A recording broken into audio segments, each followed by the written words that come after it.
So it's true, I did just buy the cheapest BMW 7 Series in the UK. Let's take a look at what I bought. So, say hello to my 2008 E65 BMW 730D. Now, for those of you who know, you will be aware that this is the facelift version of the BMW 7 Series. Now, why have I bought this car? And it's for that reason exactly. So, straight up, I don't plan on putting this car on the road. So for those of you who have been following the channel for a while, you'll know that I also have another BMW 7 Series, that being a 760 Ally with the glorious V12 N73 engine, and you will notice that this is the pre-facelift. So if you haven't already worked it out, I do plan on taking the facelift parts from this car and putting it on the 760 Ally. So then let me just take you for a walk around the car and point out anything that I can see is straight away wrong with the car. So in my opinion, the front end on these are so much better. The facelift front end looks so much better in my opinion. Now there is a bit of damage, a few scratches to the bonnet. I believe whether or not they can be polished out, I'm not too sure yet, but the reason that I chose to buy this car is, of course, it is Titan silver, the exact same as my pre-facelift 760 Ally. So if I don't need to do any paint work, then that is going to be amazing. But yeah, let's take you around the car. So the wings, they are different to the pre-facelift. The bonnet is different, the front bumper is different, the headlights are different. Now the wheels, these are in my opinion the best wheels for the BMW 7 Series, so we'll be taking these wheels and putting them over onto my 760 Ally. Now because this is the short wheelbase version of the BMW 7 Series, there is a few slight differences. The major one is that the rear doors on these are slightly shorter, so I can't salvage the rear doors off these unfortunately, but a few things that I can salvage are the rear bumper, the tail lights, the tailgate, and for the exterior I think that's about it. So we will move on to the interior. Now you'll notice that this has not only a sports steering wheel, it also has sport seats. I don't think I'm going to take the sport seats out of these, because in the 760 Ally it does have comfort seats, so I think I'll leave these seats where they are. The sports steering wheel, I may have that though. But the major thing in here is the later iDrive. Now I believe this is Navi 3, being a 2008 model, so it comes with the CD player, it comes with the updated navigation system, the updated radio system and all the rest of it. So yeah, the plan is to do the complete iDrive and infotainment system retrofit over to the pre-LCI 760 over there. I'm sure there'll be some other small little trim pieces as well that I can salvage to take over to the other car, but yeah, nothing major. The main reason, like I said, is to do the full LCI body kit retrofit and the iDrive system, because yeah, the iDrive system in the early 2003 cars is not great, so moving up to a 2008 iDrive system should be slightly better. Now then, how much did I pay for the cheapest BMW 7 Series in the UK? So I paid for this car just £1,400, making it the cheapest running and driving example here in the UK. Now, why was it so cheap? Well, we'll take a look in the boot, shall we? Do you want to hazard any guesses yet?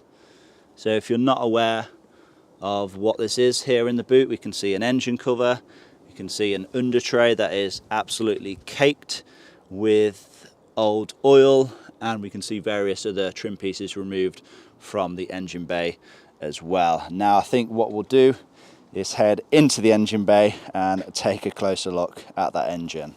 So with this being a 730D, we have the M57 3-litre straight 6 diesel engine. Now these are pretty known for being indestructible if looked after, of course. Now in our case, I think we have an unhealthy engine. Now, when this car arrived, the battery was completely dead, but I did manage to jump start it, and yeah, starting this thing up, it did not sound healthy at all. It kind of sounded like a rod bearing issue. I'm not really sure, but it did have a very loud knocking from the engine. Now, do I try and find out what the issue was, given that the fact that I am going to be pretty much using this as a parts car? You know, do I try and fix up this engine and then potentially sell it on, or keep it in the car and maybe take the parts from this car and move it on to here and keep this thing on the road? I don't know. I think I'm going to let you guys be the judge. Do I try and fix this engine, potentially for not much money, or do I just keep it as it is, not waste my time on it, and then go from there? Leave your thoughts down in the comment section below what I should do with this engine. Oh, one other thing that I remembered as well, the fact that this is a dynamic drive model, so it will have the dynamic drive anti-roll bars, of course, the reservoir, which you know, I'm not going to be using. It does have a filter in there, so this is no good now, but the rest of the dynamic drive system, providing that it works, potentially I can take those parts and move them onto those, moving it onto that car, because I know the dynamic drive system is currently bad on there. So potentially, yeah, we could salvage some of those parts as well. Now, I know you are going to want to hear this engine fire up, so I'm going to try and see if I can give it some juice and then try my best to get it started. Okay, so I've got the battery on charge and just checking the voltage. We do have 12 volts. Now, like I said, this battery was completely dead when it arrived, so whether or not it's going to have enough cranking amps, I really don't know, but yeah, we'll give it a go anyway. Let's see what happens.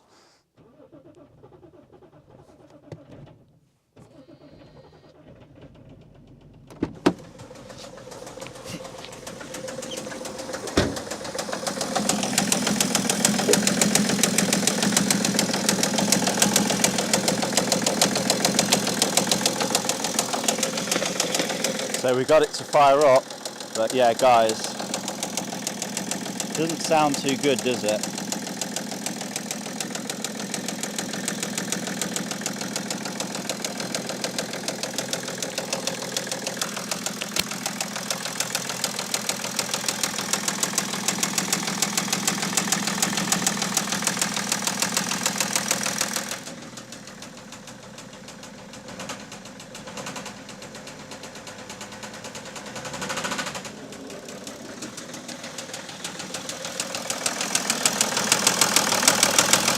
Yeah, that really does not sound the best, does it? It's hard to tell if it's top end or bottom end, but yeah, it doesn't seem like it's firing on all cylinders anyway. Okay, so just thought I'd give the car a quick scan with ISTA just to see where we're at with regards to the modules, and so far 44 fault codes found. Yeah, as I expected, most of them are to do with low voltage, which is fine, under voltage, parking sensors, battery exhausted, under voltage. I wonder if there's any for fueling. Glow plug, glow plug, glow plug. Looks like we have a bad glow plug module.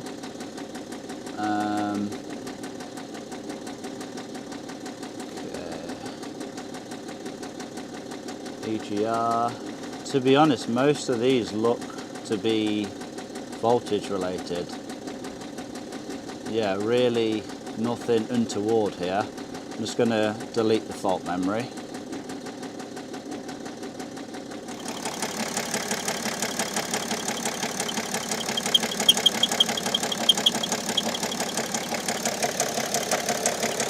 Kind of sounds like we have a bearing issue.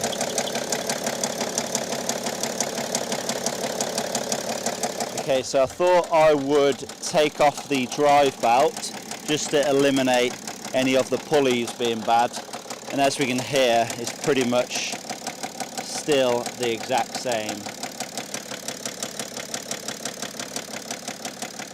Maybe it sounds a little better, I don't know.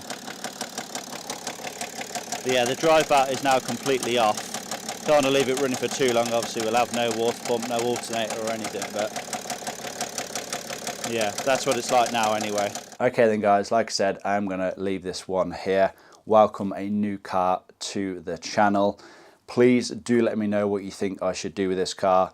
For certain, I am going to be removing the parts that I mentioned earlier in this video to stick on the 760 Li, but you know, do I get this engine running as it should be?